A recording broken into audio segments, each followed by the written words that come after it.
भारतीय banking sector एक बड़े बदलाव की दहलीज पर खड़ा है। भारतीय रिजर्व बैंक यानी कि आरबीआई अब वित्तीय सेवाओं में आर्टिफिशियल इंटेलिजेंस यानी कि एआई के उपयोग के लिए एक समर्पित फ्रेमवर्क की तैयारी कर रहा है।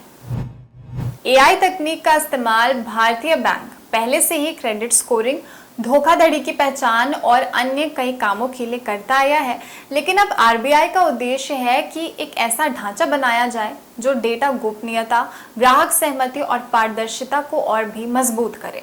बता दें कि एआई का उपयोग सीधे राजस्व वृद्धि और लागत में बचत से जुड़ता जा रहा है।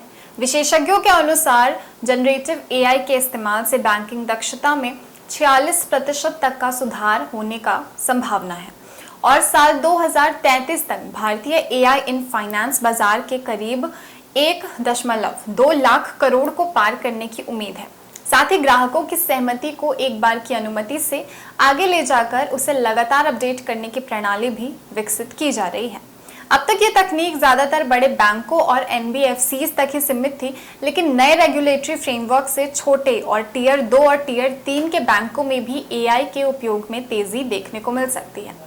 एआई से लैस चैटबॉट, डॉक्यूमेंट ट्रांसलेशन और लोन अप्रूवल जैसे कार्य अब छोटे संस्थान भी कर सकेंगे, मगर बैंकों को अपनी साइबर सुरक्षा, एआई में पूर्वाग्रह की पहचान और गवर्नेंस ढांचे को और भी मजबूत करना होगा। साथ ही बता दें कि एआई समाधान देने वाले विक्रेताओं और फिनटेक कंपनियों पर भी अब ज्यादा ऑडिट और कंप्लायंस जरूरी होंगे।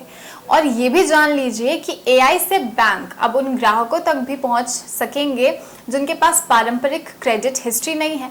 मोबाइल यूसेज, यूटिलिटी बिल और जीएसटी फाइलिंग जैसे वैकल्पिक डेटा का इस्तेमाल कर क्रेडिट स्कोरिंग को और भी व्यापक बनाया जा सकेगा।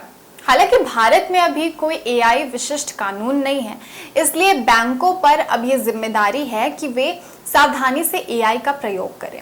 गलत प्रयोग ग्राहक या फिर बैंक के जो कस्टमर्स हैं उनके विश्वास को हिलाकर रख सकते हैं। इसलिए बैंक्स को कस्टमर्स और उनके बीच पारदर्शिता जरूर रखनी होगी और अगर कोई गलती हो जाती है तो जवाब देने के लिए बिल्कुल तैयार रहना होगा। तो ये तो साफ है कि भारतीय बैंकिंग एक नए युग में प्रवेश करने की तैयारी कर रहा है, जहां एआई केवल तकनीक नहीं बल्कि एक रणनीतिक हथियार बनकर उभरेगा। लेकिन साथ में जरूरत होगी समझदारी, पारदर्शिता और सही दिशा में आगे बढ़ने की। फिलहाल अपडेट में इतना ही। मिलेंगे आपसे अगली अपडेट के साथ। बने रहिए हमारे चैनल द न्यूज़ पोस्ट के साथ।